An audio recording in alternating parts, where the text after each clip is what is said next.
Welcome to Donmar TV News Channel. Okay, magandang umaga sa inyong lahat. It's 6 o'clock in the morning here in the Philippines. Magandang umaga, magandang hapon, magandang gabi sa lahat ng mga heroes natin dyan, mga OFWs. Hi, hello, shout out sa inyong lahat. And also sa mga audience ko dito sa Pilipinas, from Luzon, Visayas, and Mindanao. Hello, good morning sa inyong lahat. Happy breakfast dyan. Okay, ang pag-uusapan natin ngayon ay tungkol nga dito kay Vice President Inday Sara Duterte. Okay, ang cute, may video akong ipapakita sa inyo. Good news ito kasi si VP Sara nagsalita ng Mandarin, no? Nagbigay ng mensahe sa China. Ang cute ni Sara, ipapakita ko yung video na nag-Mandarin siya, okay? And also guys, may update rin tayo dito sa Bagyong Karding. May good news na tayo na umalis na ito sa bansa, okay? Pero bago natin ito itatalakay, help me na i-like at i-share itong video na ito, okay? Sabay-sabay tayong i-like and share sa ating Facebook at YouTube. Ready? 1, 2, 3, go! Okay? Importante ang like and share guys para kakalat ito sa taong bayan. Okay? And also itong Donmar TV sa Facebook at sa YouTube, i-follow and subscribe ninyo. Sabay-sabay tayong mag-follow and subscribe. 1, 2, 3, go! Okay? Importante ang follow and subscribe para lagi kayong updated sa mga balita natin dito. Okay? Yung totoong balita. Okay, so uunahin muna natin itong update ng Bagyong Karding. Okay? Ito yung binalita guys sa Manila Bulletin. Typhoon Karding, international name is Noro, already left the Philippines area of responsibility at around 8 p.m. kagabi yan.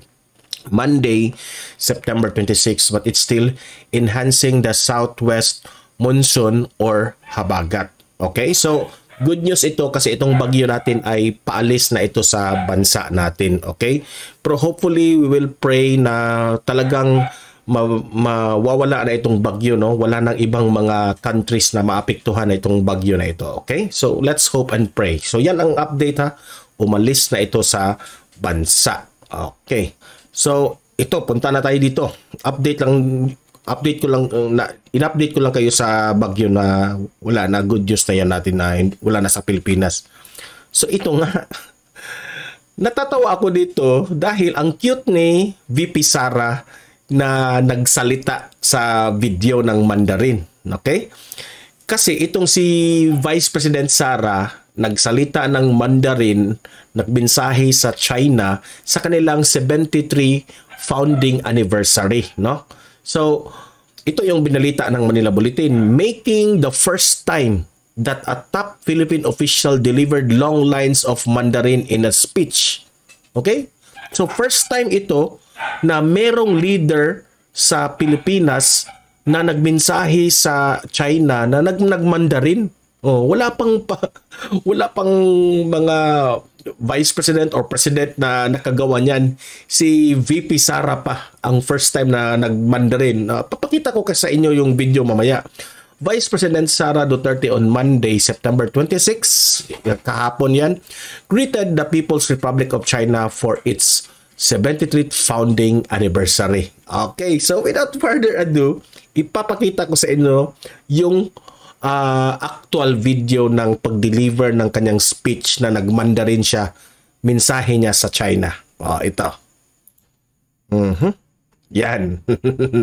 Ang cute. Okay, ready? 1, 2, 3, go! 非常高兴及希望中国国家主席习近平、中国驻菲律宾大使黄世良和20中国公民致意大力庆祝中华人民共和国成立73周年。June 20, 中国人国庆快乐 Happy National Day to the People's Republic of China. 谢谢大家。Ayan. Facial. Ang naintindihan ko guys ay ano lang, June 20. Yun lang ang naintindihan ko. At yung Tashir, ano yung Tashir? Sorry ha, pero biro lang yan. Meron pa. Ano kaya ibig sabihin ng Tashir? Kasi yung Tashir sa Pilipinas, yung malaki yung mata, di ba? Baka sinabihan ni VP Sara na yung Xi Jinping, na intindihan ko rin, Xi Jinping, sana magmukha ka ng Tarsier. Malaki yung mata. Joke lang nga, joke lang. Joke lang. Kasi tayo yung mga Chinese guys is para rin silang mga Pilipino, no, maliit yung mga mata. Yung Tarsier, hindi ko alam kung anong ibig sabihin ni VP Sara yung Tarsier, kasi yung Tarsier is nasa Bohol yan, no, mga Tarsier ba. Punta kayo ng Bohol. Oy, shout out pala sa mga taga Bohol ha. Okay, hindi ko pa nakita ng Pero guys ha, baka sabihin mong nagsabi itong si VP Sara ng Tarsier. Walang kaugnayan dyan. Yung Tarsier ay hindi ko Tarsier ba yun? Hindi ko may. Okay, let's play the video again ha for the second time. 非常高兴及希望中国国家主席习近平、中国驻菲律宾Tashir Huang Xilian Tashir. 和20 Kala ko Tarsier. 中国公民致意大力庆祝中华人民共和国成立73周年。祝20中国人国庆快乐 Happy National Day to the People's Republic of China. Okay. So, Happy National Day sa Republic ng China. Okay? Sa mga OFWs natin dyan na nandyan sa China, hello, shout out sa inyo mga taga-China. OFWs, mga Pilipino dyan sa China, shout out sa inyong lahat. Okay? So, alam kong hindi nyo naintindihan lahat yung mga sinasabi ni VP Sara, no? So, ito yung laman ng kanyang mga sinasabi. Kasi binasa ko ito sa balita about ang ibig sabihin sa mga sinasabi sa talumpati ni VP Sara sa mensahe niya sa China, ay sabi raw niya na itong China ay generous na country, neighboring countries, no? Kasi yung China at Pilipinas malapit lang yun So kinikilala ito ng Pilipinas na neighboring country. Sabi ni VP Sara, sila ay naging generous sa atin.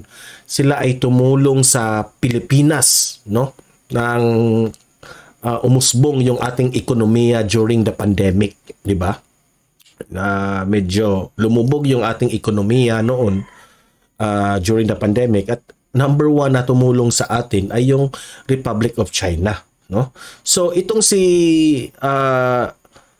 VP Sara is, sabi pa nga niya dito sa kanyang mensahe, is she is looking forward, no, na in the future na patuloy pa rin ang partnership na magtulungan itong dalawang bansa, no, na in achieving goals and also recognize niya kung papaano itong Pilipinas at ang China ang relasyon ng dalawang bansa, kung paano ito na-develop, na it grew together under his father's leadership, si Presidente Duterte. Hindi naman natin yan ma-deny na dahil kay former President Duterte, ay ang relasyon ng Pilipinas at ang relasyon ng China ay naging maganda, no?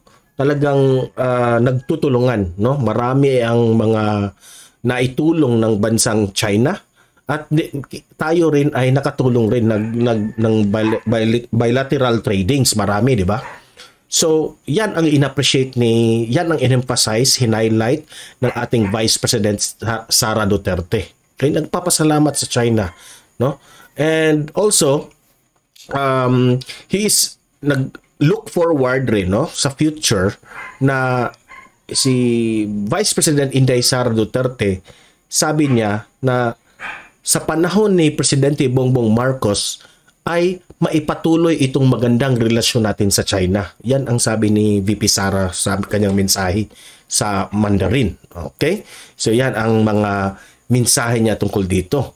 So sa akin naman is, ang comment reaction ko dito is, yes, hindi natin ma-deny na naging maganda yung relasyon sa panahon ng kanyang tatay, former president.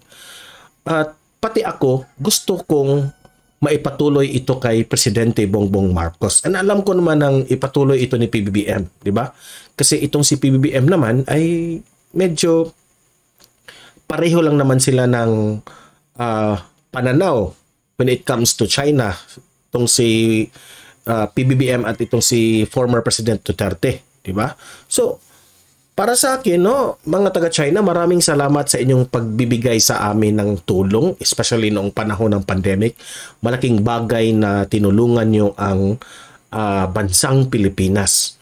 At ito ang aming Vice Presidente ay nagbigay ng mensahe sa inyo upang i-highlight, i-recognize yung mga natulong nyo sa amin. So, kami ring mga Pilipino dito sa bansang Pilipinas ay nagpapasalamat sa inyo ng marami. Okay?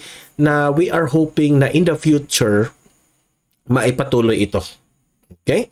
So, kayong mga audience ko dito, mag-comment, mag-react sa tungkol sa balita na ito. Tungkol sa mga mensahe ni Vice President Inday Sara Duterte sa China. So, anong masasabi nyo tungkol dito? Okay? Mag-comment kayo, mag-react kayo para babasahin natin yan, okay? And also guys, don't forget na i-like at i-share itong video na ito para kakalat ito sa taong bayan, especially sa mga OFWs dyan sa China. And also, follow and subscribe Donmar TV para lagi kayong updated sa mga balita natin na totoo, okay? And also guys, Caveman Coffee, this is already available sa Shopee. Ito yung coffee na, bago lang ako nakainom. Saan na ba yun? Naubos na. Bago lang ako nakainom ng Caveman Coffee. Mura na sila ha, 22% off na sa Shopee na yan. Yung outside sa Pilipinas na hindi makabili sa Shopee, message them directly sa Facebook page. And also itong BBM Sara Victory t-shirt, nakalagay yung name ko dyan, Donmar TV. Merong mukha ko at mukha ni VP Sara at ni Presidente Bongbong Marcos. Okay, very colorful t-shirt. Hanapin niyo yan sa Shopee ha, Donmar TV t-shirt. Okay? So, yung mga outside sa Pilipinas na hindi makabili sa Shopee, message me directly para maibigay ko sa inyo ang instruction. Okay? So guys, ito na nga, patuloy kong what do you call this one? Patuloy kong ipaglaban, ibalita ang ating mga great leaders sa Pilipinas, itong si PBBM na ating ipaglaban, and also ating VP Sara na laging sinasabi na mahalin natin ang Pilipinas. Okay, so guys, happy breakfast dyan, and see you in my next video, and God bless everyone.